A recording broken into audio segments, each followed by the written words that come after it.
one, while the loss still stings from yesterday, we'll get over it. We'll get over it. We always do, right? We were 1-6 last year. At this time last year, we were the same. The only difference is last year we lost at home. We lost two. We had back-to-back games at home. That's right.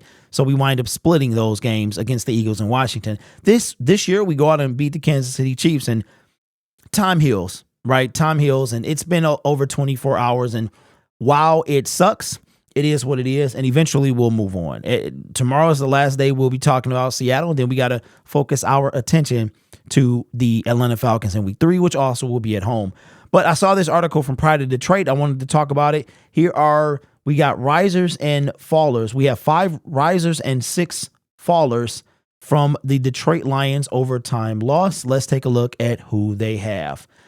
Stock up Sam LaPorta, tight end. He had 5 catches, 6 targets for 63 yards. I can roll with that. Definitely stock up. You know, we had the TJ Hawkinson. Would he be missed? And most of us said no. He had a mean stiff arm on Bobby Wagner, which is unheard of, right? Wags is a beast still in his 10th year in the league, something like that. And LaPorta is going to be the truth. It's going to be all right. Nobody remembers about TJ Hawkinson, and LaPorta is going to be already kind of that, after St. Brown, that safety net that we all need. Now, stock down Aaron Glenn, defensive coordinator. That is an understatement, if you ask me. We talked about this during the show. Syndicate Sports Detroit. Make sure you check it out. We go live Monday, Wednesdays, and Fridays. So it's like therapy for the Detroit Lions. Aaron Glenn, he has no scapegoat this year. He has no reason for the defense to be as bad as it was. If we look at last year and we say, okay, let's say we know our secondary was terrible. Our linebackers were not what they are now. And our defensive pass rush would be the only thing we didn't really do anything about. We drafted Broderick Martin. Outside of that was it. We brought back the commission, stuff like that. But outside of Martin, we didn't really do anything. So Aaron Glenn he got a revamped linebacker core, an entirely revamped secondary.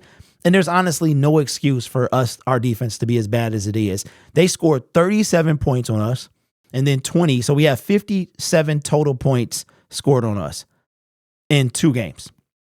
Much better than last year, right? Is it? Because last year we had what? What do we have in game 1? We had 48 points. And then we had 22 with the Commanders, something like that. So you're talking about right now we have 70 points. So 57 versus 70, that's not that big of a difference. But you have the tools in order to make much more of progress than he's made. So absolutely 100%. Now, here's another one. Stock down, Jerry Jacobs, cornerback, 8 tackles. He had a ton of tackles. Now, I got to be very clear on something.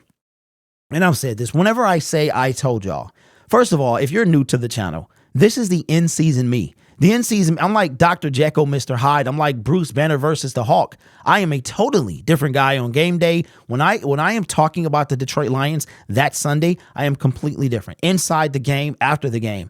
By the post-game show, I've kind of relaxed a little bit. You can see now I got my Bruce Banner even down to the glasses, right? My Clark Kent. Okay, but Superman comes out after these games.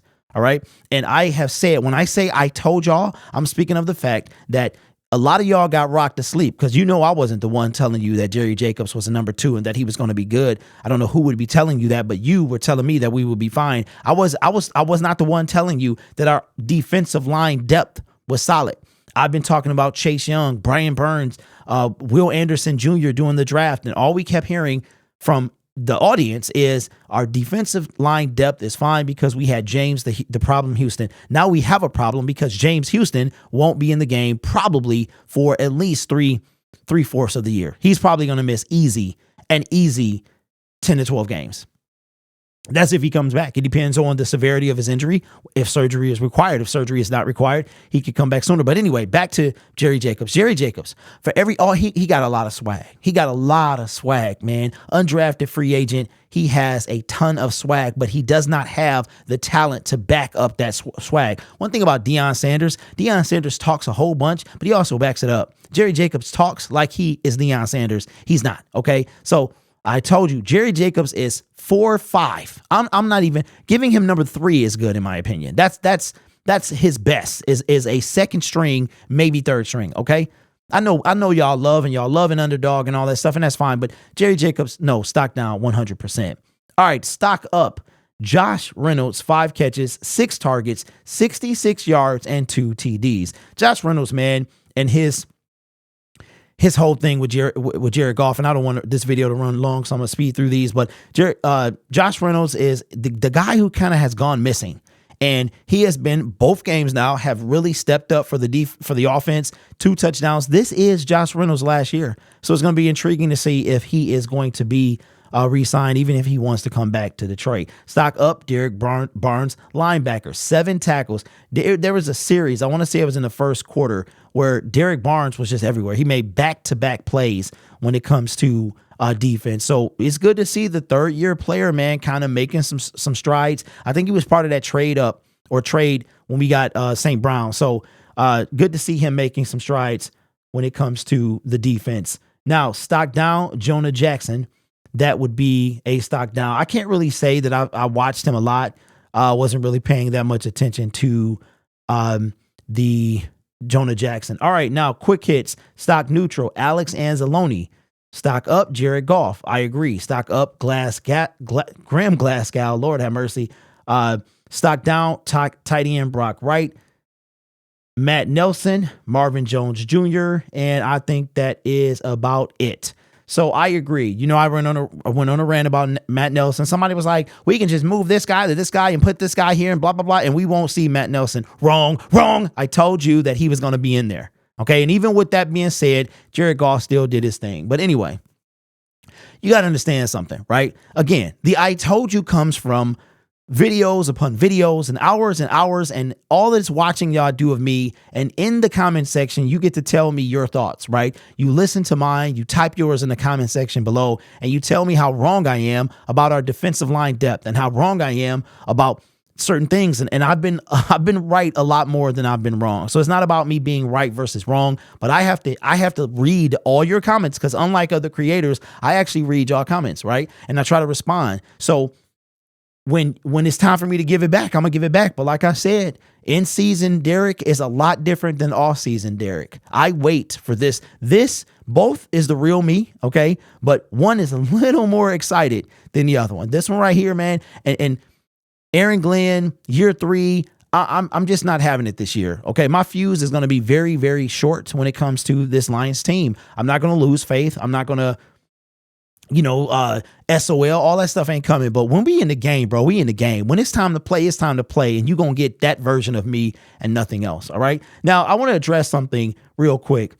Marvin Jones Jr. Marvin Jones Jr. has been a non-factor for 2 games now. We talked about DeAndre Hopkins. And, we don't need D-Hop. We talked about Mike Evans. And see, now the Tampa Bay Buccaneers are 2-0. We talked about Chase Young. The Washington Commanders are 2-0. And usually when teams are winning, they don't have a fire sale. So now the odds are going down and down and down. Now, I will say this. Mike Evans is bigger odds than Chase to me, because Mike Evans, the Buccaneers are still going to try to get something for him. And now the discussion is over of whether or not we need Mike Evans or not. There is no discussion. You know how your dad used to say end of discussion, or your mom used to say end of discussion? End of discussion. We need Mike Evans. And that is the end of discussion, right? So what do you think of Pride of Detroit? Stock up, stock down? I agree with mostly all these. I can't really talk about the offensive line because I wasn't paying that much attention to it. Ball is snapped. I'm looking on who's trying to make plays and stuff like that. I'll have to go back and watch the game a second time or look at some film to know that. But let me know your thoughts in the comments below. As always, this article will be sourced in the description. You guys are awesome. Take care of yourself and each other. And as always, go Lions.